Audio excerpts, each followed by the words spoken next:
The Stone of the Hidden Woman. Long ago, in the quiet valleys of Mývatn, there was a farm that seemed ordinary enough from afar.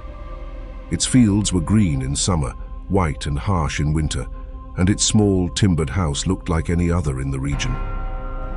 But the locals whispered of the hill behind the farm, a mound so perfectly round and unyielding it seemed almost alive. They called it Alfol, the Elf Hill, though few dared speak its real name, the home of the hidden woman. Few had seen her, but everyone knew she existed. Travelers reported glimpsing her silhouette at dusk, drifting between the stones, or catching glimpses of a pale face peering from the hilltop. Those who dared disturb her home vanished or returned changed, pale, restless, forever glancing over their shoulders as though the earth itself were watching them.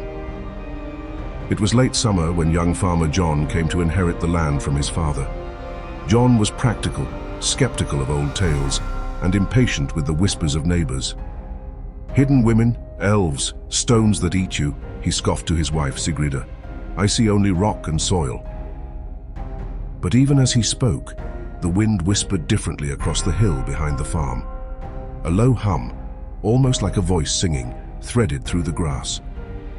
Sigríður shivered. "You hear that?" she asked.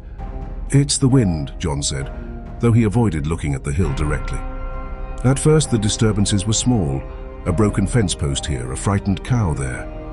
At night the chickens clucked restlessly, and the dogs whimpered toward the hill.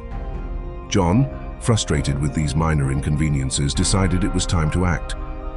"Tomorrow," he said, "we'll clear the stone. It blocks the field and it serves no purpose but to scare the neighbors." Sigríður begged him to reconsider. "Do not anger her, John. It is said that she can see everything, even through the earth." John laughed, loud and confident. "Stories for children. We will move the stone and sow barley in that field. End of it." The first attempt. The next morning, John and his workers arrived with ropes, livers and sledges.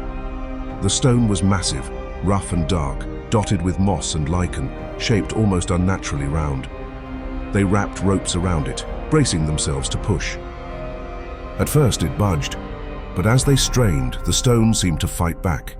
The ropes frayed, the sledges groaned, and a strange vibration hummed through the ground. Birds flew screaming into the sky.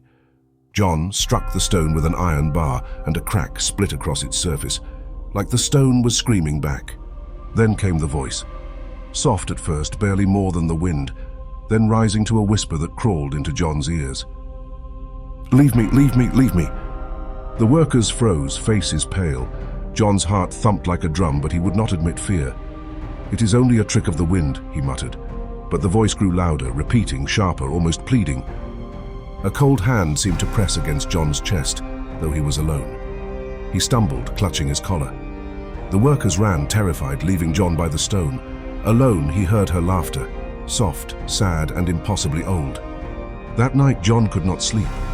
Sigríður saw him staring at the hill through the window, eyes wide, pupils dilated. "You heard her," she whispered. I do not know," he admitted, shivering. "But the stone, it is watching me. Strange happenings." After that day, nothing was normal. Crops wilted despite rain. The cows refused to enter the field near the hill. Chickens pecked at nothing and fell ill. At night, strange lights danced atop the stone, like fireflies but far too large and deliberate. And always the whispers returned.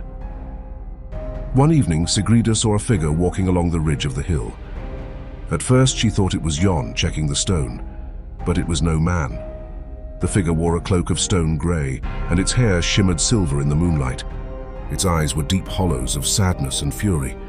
It raised a hand toward the farm, and the wind howled in answer. "You see her now," Sigríður said, trembling. Jon said nothing, but that night he awoke drenched in sweat, hearing faint singing. A lullaby he did not know, yet somehow understood. The tune wrapped around his mind, luring him toward the hill. He rose, walked outside, and felt his feet move of their own will toward the stone. Sigríður, fearing for him, ran after him, but a wall of wind knocked her to the ground. When she rose, Jon was gone. The village reacts. The village searched for Jon for 3 days. Priests came to bless the fields, sprinkling holy water, but the stone remained silent and immovable. Some villagers whispered that the hidden woman had claimed him, taking him to live within her realm beneath the stone, or worse, that he had been turned to stone himself, his shape now hidden inside the round mound. Sigridur refused to leave the farm. Each day she watched the stone, hoping to see him return. At night she sometimes thought she glimpsed him standing on the ridge, reaching toward her, voice barely audible through the wind. "Do not follow me." The lingering mystery. Months passed. Crops slowly returned. Animals regained health, but the whispers never fully left. Travelers passing the farm sometimes reported seeing a man walking atop the stone, eyes empty, gazing at the horizon. Some said it was John, others that it was the hidden woman herself, keeping watch.